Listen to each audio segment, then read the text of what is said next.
Hello guys, welcome to the Generics Review, the cooking edition.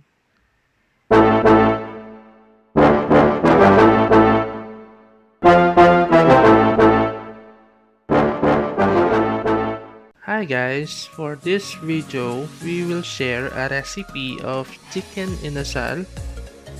You may use oven or if you want, you may grill or fry it. Pero in this video, we will be using a convection oven. We will indicate or include the ingredients in the description portion of this video.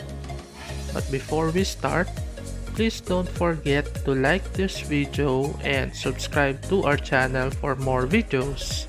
Tara, let's start this video. Thank you. Okay guys, for the ingredients, we need 1 cup of soy sauce, any brand, 3 tablespoons of brown sugar,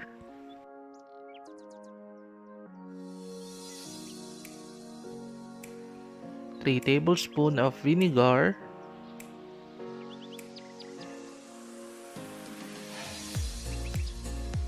pamintang durog, 2 cups of ginger, 1 whole garlic, the 14 pieces of calamansi. We also need 3 pieces of tanglad or lemongrass, and of course yung whole chicken. Ayun o, bali yung chicken is nililinis pa thoroughly. For this recipe, we need ng isang malaking lalagyan, or kung isahan lang naman yung inyong gagawin, kahit isang malaking container lang kagaya nito yung kailangan natin. So, pag halu-haluin na natin lahat ng ingredients, unahin natin yung calamansi.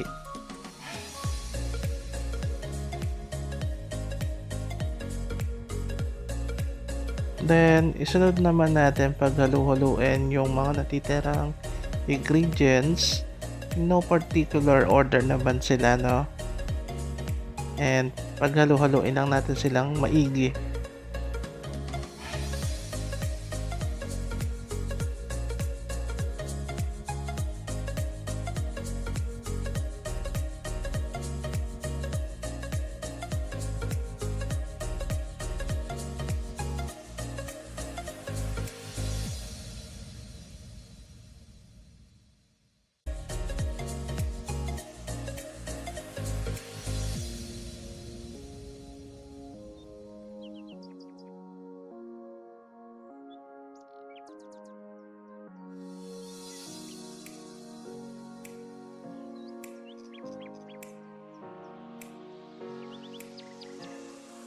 No, ilalagay na natin yung chicken sa container, then imamassage natin siya sa ating pinaghalong mga ingredients.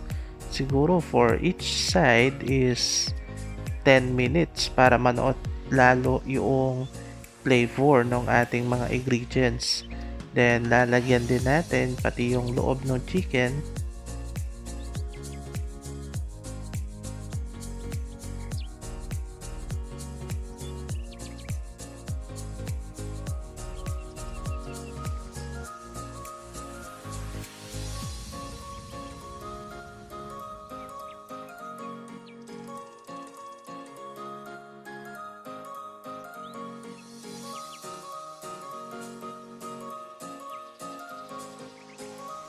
Then, after natin i-massage yung chicken, is ilalagay na natin yung tanglad sa loob ng chicken. Then, after that, is ilalagay natin sa ref yung chicken. Siguro overnight, pwede na itong iluto by tomorrow after natin siyang i-marinate ng overnight.